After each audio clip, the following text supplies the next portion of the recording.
Okay, this video is going to be over lab equipment. Once again, you should be familiar with almost, if not all, of these pieces of equipment. But now we're going to go back to the qualitative versus quantitative discussion that we had in a few videos ago. You'll see here on the graph, we didn't put in the pictures there. You should have the pictures in front of you on your notes, so please don't freak out. But remember, in the last video, we talked about these two different types of data. Qualitative is descriptive terms. Quantitative is a numerical value. With the lab equipment, it's slightly different because you have a beaker and a volumetric flask, and you see there that they are both considered qualitative. I'm sorry, we'll zoom in on this when I edit the video. But they're considered qualitative. The reason they're considered qualitative, descriptive data, if you will, is because of this word right here, approximate. An approximate. When you look at those beakers and the pictures in your notes, is a pretty good picture of it. You see a lot of space between the lines. They're not very precise measurements. They're approximate. So you have a 100 milliliter beaker, it's going to be approximately 100 milliliters. They're cheap, but it's the sources of error that we talked about as well. They're just approximate measurement. Transfer pipettes, they look like they're very exact, but when you see them in the lab, see them up close, they just have a little, actually it's a very thick line at top that measures about 1 milliliter or about 1.5 milliliters. Those are what you'll be using most of the time. Now you see the graduated pipette. That is considered quantitative.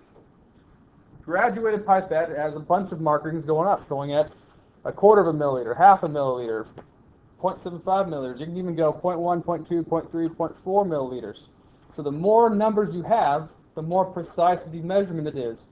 The more likely it is to be quantitative. You can use these with flashcards if you want. That'd be a good way to study these, or you can just kind of get the trend as it goes. Graduated cylinders, when you see them in the lab, they're very, very precise. So those are quantitative as well. They measure exact precise amounts. Now, what I don't want you to do is concentrate on the flask. The volumetric flask, Erlenmeyer flask. Transfer pipette, graduated pipette.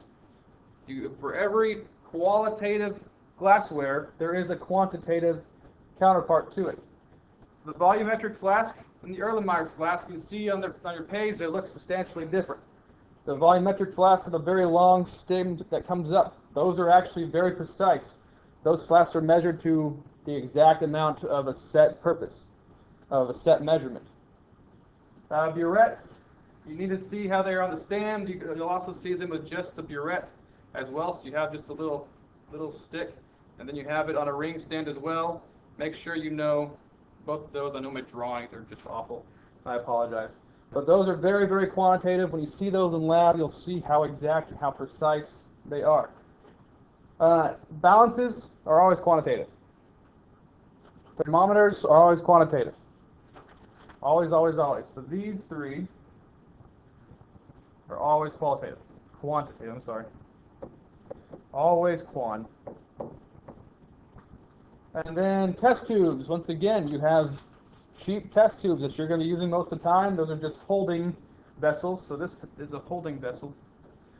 If it's made for just holding liquids, so test tube falls into that. Beakers can fall under that as well. They're just holding fluids. It's an approximate amount. Some of these test tubes don't even have measurement markers on it. It's just a see reaction, so those are qualitative. You do have graduated test tubes, but you're not going to see those in here because they're very expensive and they break very easily. On the next page, you have your non-glassware things that you'll find. If they're not glass, you really don't have to worry about if they're qualitative or quantitative. You just got to know what they're used for and be able to identify it. Scupulas, you can see a little divot in your picture there. Those are obviously used to scoop chemicals out of one place and put them into another. Test tube holders, pretty obvious, holds test tubes. Test tube clamp, that's so you can put a test tube on a ring stand and heat it up, and it just holds your test tube in place.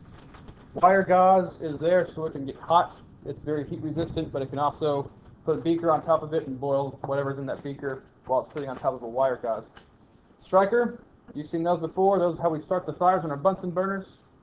Spot plates, you may also see these as well plates.